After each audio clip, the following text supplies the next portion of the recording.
छी। हम एकटा बेटा विवाह के गीत गाबि रहल छी। अहाँ सबके गीत नीक लागे तो वीडियो के लाइक करब और केहन लागल से कमेंट में कहबे। जे ई चैनल पर नया छी हुनका से आग्रह है कि चैनल के सब्सक्राइब करू। जय मिथिला, जय मैथिली। गाम के पछिमा एक कुइया खुनायल, ताही टाट दारिम केरा गाछ हे। गाम के पछिमा एक कुइया खुनायल, ताही टाट दारिम केरा गाछ हे। ताही दारिम चढ़ी सुगा एक बैसल, दारिम चुनी चुनी खाए हे। ताही दारिम चढ़ी सुगा एक बैसल, दारिम चुनी चुनी खाई हे।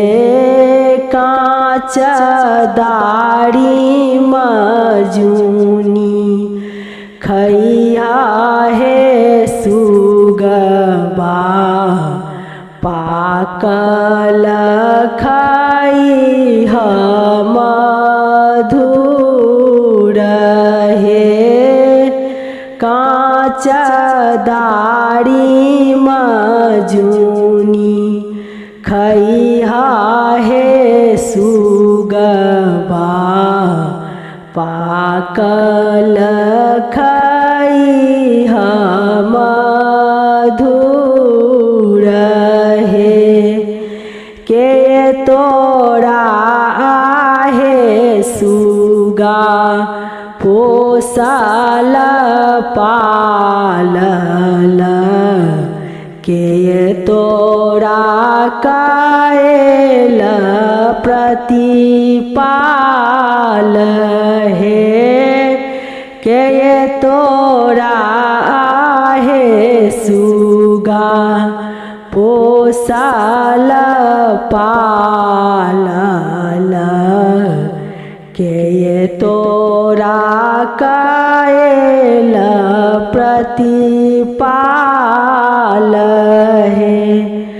माए जे आहे सासु पोसल पालल, बाबू कैल प्रतिपाल हे। माए जे आहे सासु पोसल पालल, बाबू कैल प्रतिपाल हे। पियौसी जे आहे सासु ठोरा उड़े हल, अपन बाबा साजू बरियात।